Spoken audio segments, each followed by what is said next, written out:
My name's Matt Vernon and I teach foraging all over Cornwall.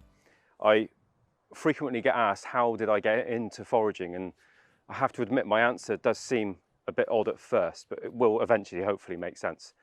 I was very fortunate to come from a poor family. We didn't have a lot of money.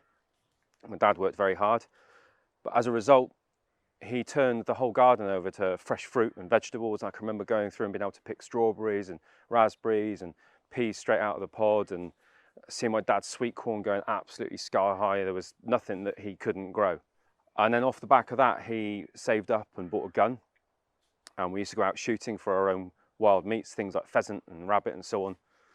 And I've got these wonderful memories of being out with him shooting and then stumbling across a patch of seps, porcini mushrooms, and gathering those. And we'd take home nuts and fruits and various bits and pieces. And my mum, who was this amazing home cook, would rustle up these wonderful meals from fresh produce from the garden, from things that we'd shot and foraged.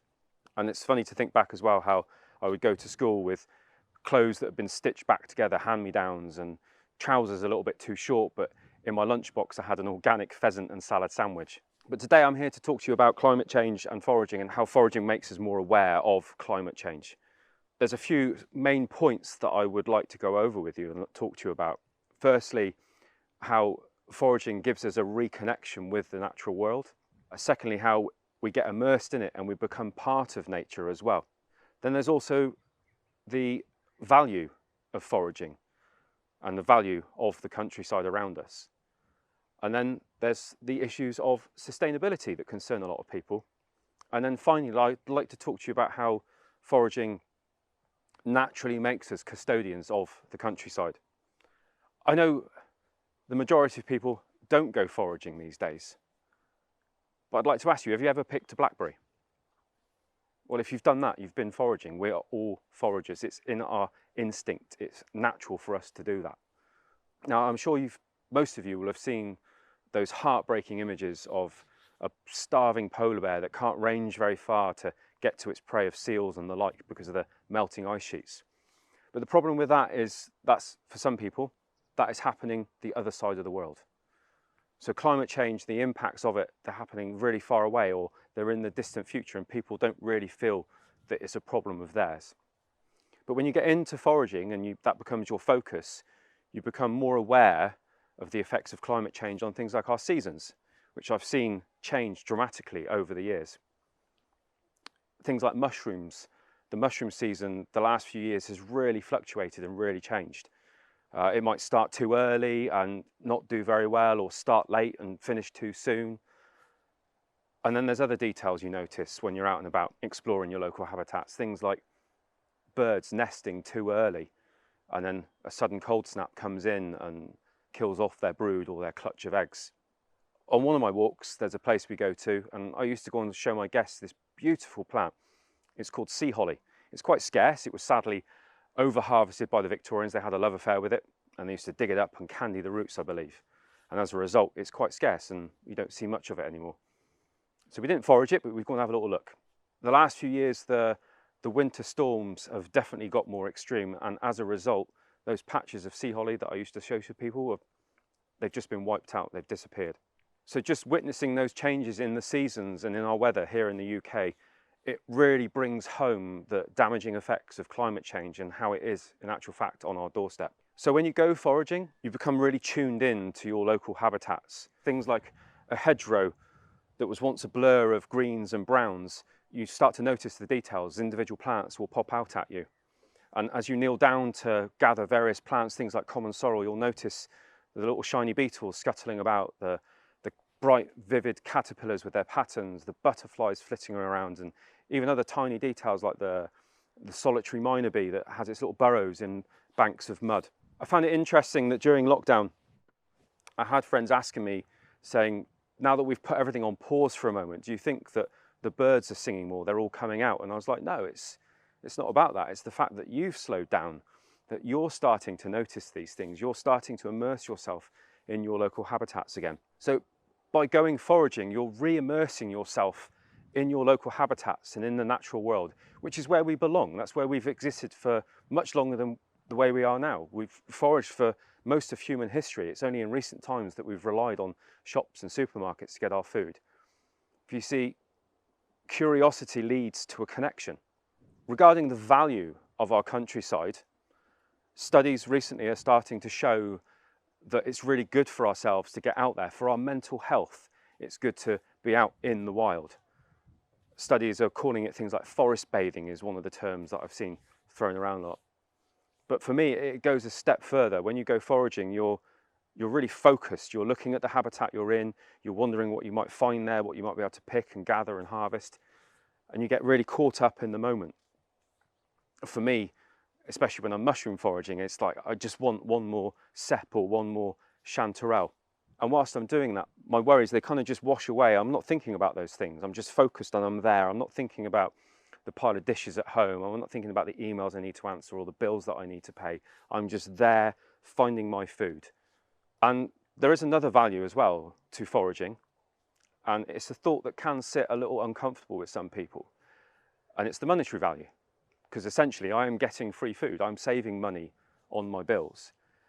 And I think the reason that this sits uncomfortable with some is the concerns of sustainability. But sustainability and foraging go hand in hand. One cannot work without the other. If you find something that you love to gather, that you love to eat, then you make sure there's enough left behind that it will regrow the next year. Because the thing is with supermarkets, when we go to the shops and we buy our food there, we know that those shelves will be restocked, they will be replenished. We don't have to worry about that. Whereas when you're foraging, you're thinking about how is this plant going to replenish itself. And one of the reasons that supermarkets do this, they've got it down to a science, their sales techniques, is that they know that if a shelf is full and brimming with produce, we're going to be more inclined to buy from it and potentially buy too much. And that, I think, is in part of the problem that leads to what is roughly around about 40% of food wastage here in the UK. So when you go foraging, you're supplementing your diet with wild foods. Studies have shown that our modern farming methods have been stripping our topsoils of nutrients. One study is suggesting we perhaps only have 60 years left of healthy topsoil. The other thing that's happened with our farmed foods is they've been bred to grow faster, to grow quicker, to a certain size, a certain shape and a certain colour. But at the same time, these plants haven't been able to keep up the pace with absorbing nutrients from what is already a poor topsoil. Whereas forage foods are far more nutritious. They haven't been tampered. They're specialists in their environment. In fact, there was a really interesting study done in the US where a group of botanists went out to forage in an urban environment, in a city setting. And the reason they did this was in America, they have these areas that are referred to as food deserts, where huge sprawls of suburbs, where the only shops you can buy your food from are little convenience stores, and they're basically stocking highly processed, overly processed foods. And people struggle to get a good variety of fresh produce in their diet. So these botanists went out into the city centre, and I believe they found around about 5 or 6 different wild edibles, things like dandelions and purslane. And when they got them back to the lab, they found that just washing seemed to be enough to remove the pollutants. They did say that more study needs to be done on that. But after testing, they found that aside from vitamin C, these wild foods were way more nutritious than kale and more drought resistant than kale. So by incorporating a little bit of wild food in your diet, you're boosting your nutritional uptake compared to what you're buying from the shops. Also, when you're gathering wild food, you are less reliant on these mass monoculture farms that are essentially stripping habitats. Your wild food, it hasn't been processed by machinery that's reliant on fossil fuels. It hasn't been shipped halfway across the country or halfway from around the world. I can remember, I think it was last year, right slap bang in the middle of marsh samphire season, in the supermarkets you could buy packets of marsh samphire that had been shipped over from countries like Israel and Turkey. And to me, that just made absolutely no sense at all. I say that these days we are filling our bellies, but we're not feeding our bodies. So thinking back to what we've been talking about our immersion in nature, our reconnection with it, about making it our second home, I'd like you to imagine for a moment returning to your actual house and finding that someone had destroyed your garden and fly tipped in your front room and had poisoned your water supply.